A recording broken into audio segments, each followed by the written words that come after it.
A continuous presence of Islam in Poland began in the 14th century. For this time it was primarily associated with the Tatars, many of whom settled in the Polish-Lithuanian Commonwealth while continuing the traditions and religious beliefs. The first significant non-Tatar groups of Muslims arrived in Poland in the 1970s. Currently, the total number of Muslims in Poland is estimated at around 31,000, most of whom are Sunni. Beginnings. Poland had little prolonged contact with Islam until the 14th century with the advent of the first Tatar settlers, although Muslims were involved in earlier Mongol invasions in the 13th century. These had a purely military character and there are no traces of settlement or conversion of any parts of the Polish population. On the other hand, Arab merchants including Muslims arrived in Polish lands during the time of Mieszko I, as can be seen by a large number of Arab coins found in numerous archaeological sites throughout modern Poland. In the 14th century, the first Tatar tribes settled in the lands of the Duchy of Lithuania. Skilled warriors and great mercenaries, the settlement was promoted by the Grand Dukes of Lithuania, among them Gediminas, Algirdas and Kęstutis. The Tatars who settled in Lithuania, Ruthenia and modern-day eastern Poland were allowed to preserve the Sunni religion in exchange for military service. The initial settlements were mostly temporary and most of the Tatars returned to the native lands after the service expired. However, in the late 14th century Grand Duke Vytautas and his brother King Vladislav Jagiello started to settle Tatars in the Polish-Lithuanian Teutonic borderlands. The Lipka Tatars, as they are known, migrated from the lands of the Golden Horde and in large part served in the Polish-Lithuanian military. The largest of such groups to arrive to the area was a tribe of Toktamish, who in 1397 rebelled against his former protector Tamerlane and sought asylum in the Grand Duchy. The Tatars under his command were all granted Szlachta status, a tradition that was preserved until the end of the Commonwealth in the 18th century. Light Tatar cavalry, used both as skirmishers and reconnaissance troops, took part in many of the battles against the foreign armies in the 15th century and afterwards, including the Battle of Grunwald in which the Tatars fought commanded by the leader Jalal ad-Din Khan. 16th–18th century. In the 16th and 17th centuries, additional Tatars found refuge in the lands of the Polish-Lithuanian Commonwealth, mostly of Nogai and Crimean origin. After then until the 1980s, the Muslim faith in Poland was associated primarily with the Tatars. It is estimated that in the 17th century there were approximately 15,000 Tatars in the Commonwealth of a total population of 8 million. Numerous royal privileges, as well as internal autonomy granted by the monarchs of the Polish-Lithuanian Commonwealth, allowed the Tatars to preserve the religion, traditions and culture throughout the ages. The most notable military clans were granted with coats of arms and Szlachta status, while many other families melted into the rural and burgher society. The first Tatar settlements were founded near the major towns of the Commonwealth in order to allow for fast mobilization of troops. Apart from religious freedom, the Tatars were allowed to marry Polish and Ruthenian women of Catholic or Orthodox faith, uncommon in Europe of that time. Finally, the May Constitution granted the Tatars with a representation in the Polish Sejm, perhaps the only moment in history when the Lipka Tatars fought against the Commonwealth was during the so-called Lipka Rebellion of 1672. The deluge and the ensuing period of constant wars made the Szlachta of central Poland associate the Muslim Lipkas with the invading forces of the Ottoman Empire. This, combined with the counter-reformation promoted by the Vasa dynasty, led the Sejm to gradually limit the privileges of the Polish Muslims. Among the measures taken were banning the repair of old mosques and preventing new ones from being constructed, banning serfdom of Christians under Muslims, banning marriage of Christian females to Muslims, putting limitations on property ownership among Tatars. The Polish-Ottoman Wars fed into the discriminatory atmosphere against them and led to anti-Islamic writings and attacks. Although King John Casimir of Poland tried to limit the restrictions on the religious freedoms and the erosion of their ancient rights and privileges, the gentry opposed. Finally, in 1672, during the war with the Ottomans, the Lipka Tatar regiment stationed in the Podolia region of southeast Poland abandoned the Commonwealth at the start of the Polish-Turkish Wars, that were to last to end of the 17th century with the Peace of Karlovac in 1699.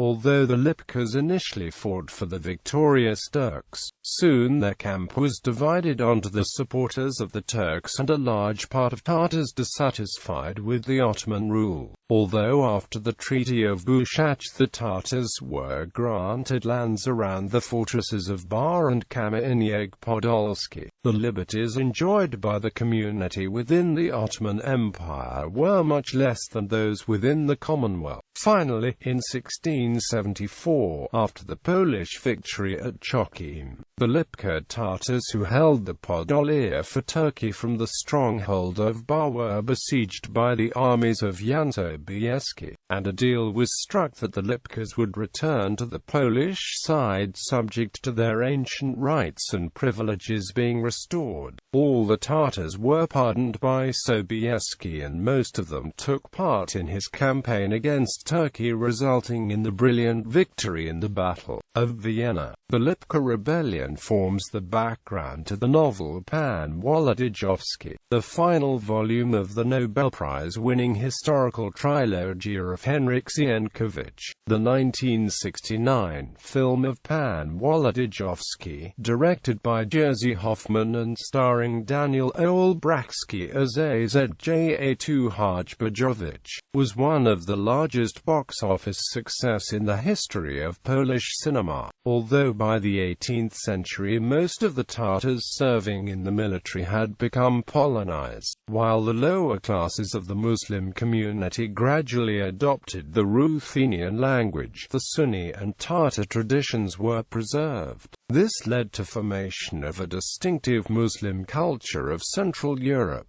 in which elements of Muslim orthodoxy mixed with religious tolerance and a relatively liberal society. For instance, the women in Lipka Tatar society traditionally had the same rights as men, were granted equal status and could attend common non-segregated schools. 20th century. By the beginning of the 20th century, Lipka Tatars had become so integrated into Polish society that they joined the Roman Catholic Brethren in the mass migrations for the United States that gave rise to American Polonia, even founding their own mosque in Brooklyn, New York, which is still in use today. In 1919, at the outbreak of the Polish-Bolshevik War, two of the Tatar officers serving with the Polish Army Col. Maciej Badrzewski and Captain Janowicz Zariński started forming a Tatar cavalry regiment fighting alongside the Polish army. This unit transformed into a squadron after the war, continued the traditions of Tatar military formations of the Polish-Lithuanian Commonwealth and became one of the most notable achievements of the Polish Tatar community in the 20th century. With the restoration of Polish independence, the Tatar community of Poland numbered around 6,000 people, mostly inhabiting the regions of Wilno, Nowogródek and Białystok voivodeships. A large community of the Lipka Tatars remained outside of Polish borders, mostly in Lithuania and Belarus. Although small, the Tatar community formed one of the most vibrant national minorities of Poland. The Muslim Religious Association focused on preserving the Muslim faith and religious beliefs. At the same time, the Cultural and Educational Association of Polish Tatars worked on the preservation and strengthening of Tatar culture and traditions. In 1929, a Tatar National Museum was created in Wilno, and in 1931 a Tatar National Archive was formed. All the Muslim people drafted into the army were sent to the Tatar Cavalry Squadron of the 13th Cavalry Regiment, which was allowed to use its own uniforms and banners. The army oath for Muslim soldiers was different from the one taken from soldiers of other denominations and was sworn in presence of Ali Ishmael Wojnowicz, the chief imam of the Polish army.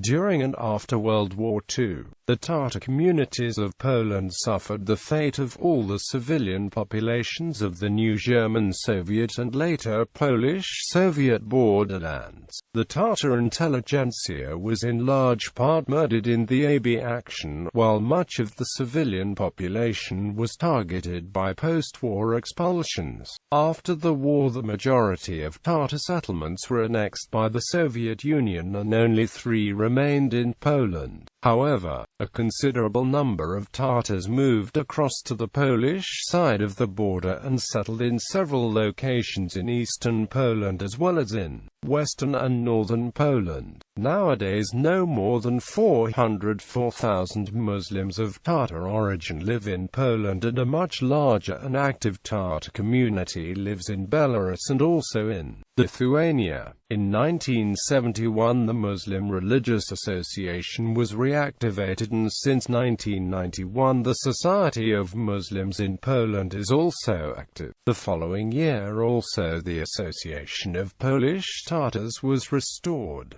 The 2002 census showed only 447 people declaring Tatar nationality. According to the 2011 census, there are 1916 Tatars in Poland. In November 2010, a monument to Poland's Islamic leader Dariusz Jagiello was unveiled in the port city of Gdansk at a ceremony attended by President Bronisław Komorowski, as well as Tatar representatives from across Poland and abroad.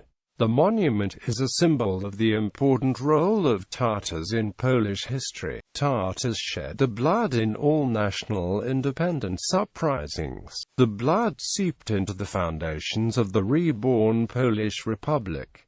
President Komorowski said at the unveiling, "The monument is the first of its kind to be erected in Europe."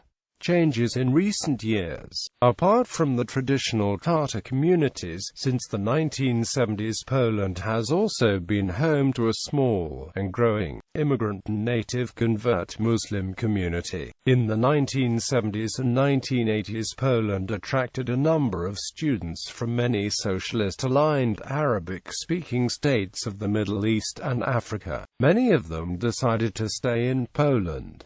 In the late 1980s this community became more active and better organized. They have built mosques and praying houses in Warsaw, Białystok, Gdansk, Wrocław, Lublin and Poznan. There are also praying rooms in Bydgoszcz, Kraków, Łódź, Olsztyn, Katowice and Opole. Since the overthrow of communism in 1989, other Muslim immigrants have come to Poland. Relatively prominent groups are Turks and Muslims from the former Yugoslavia. There are also smaller groups of immigrants from Pakistan, Afghanistan, and from other countries, as well as a refugee community coming from Chechnya. The Polish Shia minority includes immigrants, foreign students, and embassy staff, mainly from countries such as Iraq, Iran, Bahrain, Lebanon and Pakistan, along with native converts to Islam. Currently, Shiites in the country do not have their own freestanding mosque, but they do meet for weekly Friday prayer and major Islamic holidays.